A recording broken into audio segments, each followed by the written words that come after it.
Olá, bom dia pessoal. Estamos começando aqui nossa aula sobre radiciação para o pessoal aí do 7º ano, né? Então a gente vai dar uma pequena relembrada no que vem ser a radiciação. Quando se fala em radiciação, a radiciação ela é a operação inversa da potenciação, certo? Então nós colocamos aqui a radiciação aqui. Isso aqui não é novidade para ninguém, porque a gente já estudou isso no 6º ano. Então, a gente só vai dar uma pequena relembrada e ver alguns ajustes que a gente precisa saber. Aí nós temos aqui, olha, o índice, certo? O que vai ser o índice? Qual é a finalidade do índice? É indicar quantas vezes você multiplicou a raiz para achar o valor do radicando. Certo? Então, olha só. Por que a raiz quadrada de 9 é 3? Porque você multiplicando 3 vezes 3 vai dar 9.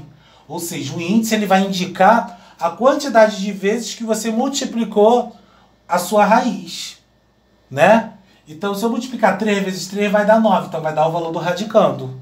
Então, o índice ele indica a quantidade de vezes que a nossa raiz ela foi multiplicada. Certo? Esse símbolo aqui a gente chama ele de radical, que futuramente, né, a gente vai começar a aprender a fazer outros tipos de operações utilizando radicais. Mas por enquanto a gente tem que ficar apenas em radiciação, extrair as raízes desse número, raiz quadrada, raiz cúbica, raiz quarta, certo? O 9 ele é o radicando, ou seja, ele é nada mais nada menos que o resultado da nossa potenciação. Então, eu tenho que encontrar aqui a raiz quadrada de 9. Qual foi o número que eu multipliquei 2 vezes que deu 9? O 3. Né? Então, a raiz quadrada de 9 vai ser 3. Por quê? 3 vezes 3 é igual a 9. Ok? Continuando aí, pessoal. Aí nós temos aqui, olha, alguns exemplos. Agora a gente vai entrar o quê? Na radiciação com números inteiros. Esse assunto vocês vão encontrar na página 31 do livro de vocês. Não, pessoal aí que estuda comigo aí. Depois só dá uma pesquisada lá na página. Aí nós temos aqui exemplos de potenciações. Olha, 0 ao quadrado é o número 0 duas vezes. 0 vezes 0 é igual a 0. Então, se você for calcular a raiz quadrada desse resultado aqui, a raiz quadrada de 0 vai ser 0. Porque 0 vezes 0 dá 0. E aqui o índice ele não aparece. Mas já que você tem uma raiz, uma radiciação sem o índice aparecendo, significa que o índice ele é 2. Certo? Então, viu a radiciação sem o índice, significa que o índice ele é 2. Se é índice 2, vai ser raiz quadrada. Ok? Então, olha só. Raiz quadrada de 0. 0. 1 ao quadrado é 1 vezes 1, que é igual a 1. Qual é a raiz quadrada de 1? Vai ser 1. Né? Porque 1 vezes 1 dá 1. 4 é igual a 2 vezes 2. Certo? Opa, desculpa aqui, olha. Aqui eu vou ter 2 ao quadrado é igual a 2 vezes 2. 2 vezes 2 é igual a 4. Então, a raiz quadrada de 4 vai ser 2. Porque 2 ao quadrado é igual a 4, certo? Então, temos os números quadrados perfeitos. O que são números quadrados perfeitos? São números cujo a raiz quadrada ela é exata, certo? O quadrado perfeito são aqueles números cujo as raízes quadradas elas são o quê? Exata. Igual o quê? O 4 ele é um quadrado perfeito, porque tem raiz quadrada de 4.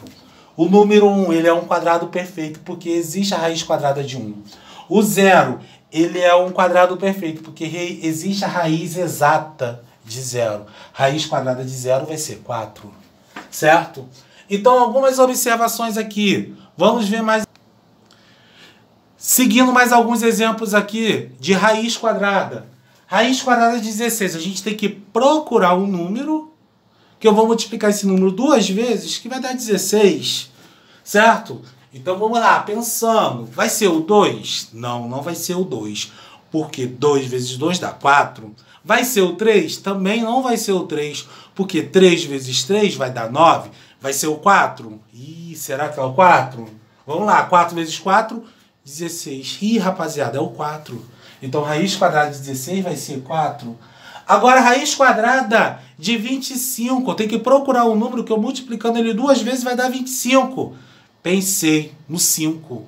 5 vezes 5, 25. Raiz quadrada de 25 vai ser igual a 5. Então, pessoal, quando se fala em raiz quadrada, né, significa índice 2. Então, toda vez que falar de índice 2, eu estou indicando que esse índice ele é par. Certo? Então, não existe raiz quadrada na qual o radicando seja o quê? Negativo. Se o radicando for negativo, não existirá raiz real desse valor. Ok? Então, vamos lá, olha. Aqui eu tenho menos do lado de fora, raiz quadrada de 9. Raiz quadrada de 9 é 3. Então, coloco o 3 aqui. Extrair a raiz quadrada. Só que do lado de fora está negativo, não está? Se está negativo, então vai ficar menos 3. Então, vai ficar menos a raiz, extraindo a raiz. Então, vai ficar menos 3. Certo? Agora, olha outro exemplo aqui. Nesse outro exemplo, se você observar, o sinal negativo ele está dentro da nossa raiz. Já que o sinal negativo ele está dentro da nossa raiz, não vai existir a raiz exata. Por que não vai existir a raiz exata? Porque o índice dessa raiz aqui, ele é o quê? Ele é par. Então, não existe raiz real de uma raiz cujo o índice ele é par. Certo? Então, menos 9, existe raiz? Não existe raiz. Certo? Mesma coisa, outro exemplo aqui, olha. O menos está do lado de fora. Tem menos dentro da raiz? Não tem. Então, pode ser que venha a ter uma raiz quadrada desse número. Então, repito, o menos e extrai a raiz quadrada de 16. Raiz quadrada de 16 vai ser 4. Extrair a raiz quadrada de 16. Agora, olha aqui, ó. Raiz quadrada de menos 16. O sinal negativo está dentro da raiz. Já que o sinal negativo ele está dentro da raiz, não vai existir raiz real. Então, aqui não existe. Então, gente, toma cuidado. Quando tiver sinal negativo dentro da raiz, ou seja, o radicando ele for um número negativo e o índice ele for par, significa o quê? Que não existe raiz real, ok? Outro exemplo aqui, olha. Professor, beleza, mas se o índice ele for ímpar e o número dentro da raiz ele for um número negativo, beleza. Olha só, gente, por que isso? A gente sabe o quê? Menos com menos dá mais. Então, toda vez que você tiver quantidade de sinais